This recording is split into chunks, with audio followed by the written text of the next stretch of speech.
تو یہ وہ اثر ہے جو میں نے اپنے باپ کو کرتے دیکھا ہے، یہ وہ اثر ہے جو میں نے اپنی ماں کو کرتے دیکھا ہے۔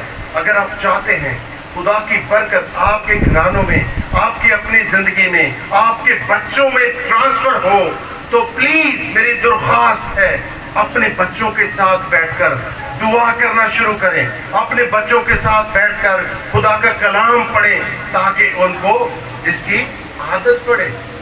اور کلام مقدس میں لکھا ہے کہ جب تو اپنے بچوں کے لیے ایسا کرے گا تو وہ ساری زندگی اس کو بھولیں گے نہیں۔ آج میں مثالیں دے رہا ہوں، کل کو ہو سکتا ہے یہ بچہ جو سامنے بیٹھا ہے اگر یہ ایسی سٹیج پر کھڑا ہو کر تو یہ سنائے کہ لو جی میرا باپ یا میری ماں اس طور سے دعا کرتے تھے اور کلام پڑھتے تھے، تو کتنی خوشی ہوگی، لوگوں کو کتنی خوشی ہوگی، اور اس کے ماں باپ کتنے خوش ہوں گے۔ اور اگر آپ کے بچے اس طور سے پروان چڑھتے ہیں تو آپ کتنے خوش قسمت ہوں گے۔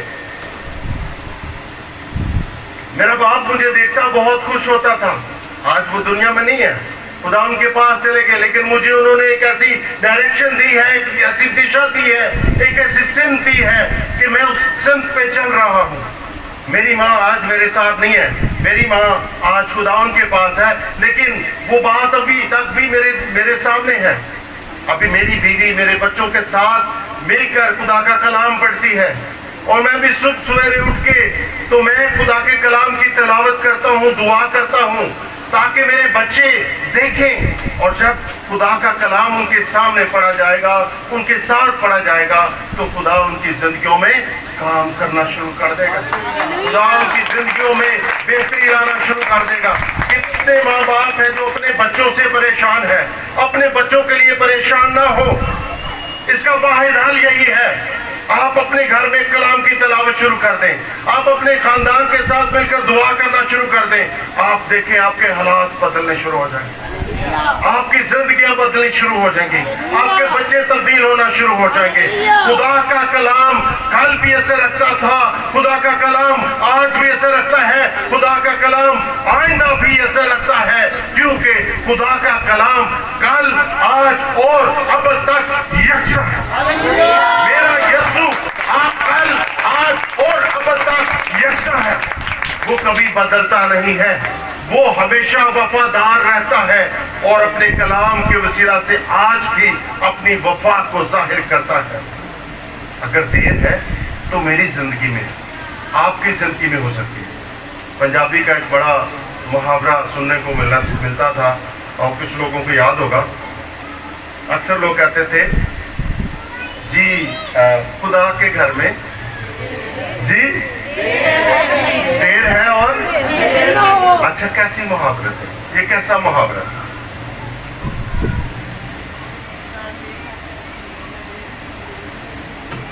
مجھے جب اس کی سمجھ لگی نا تو میں نے بتانا شروع کیا ایسے چرچز میں، میٹنگ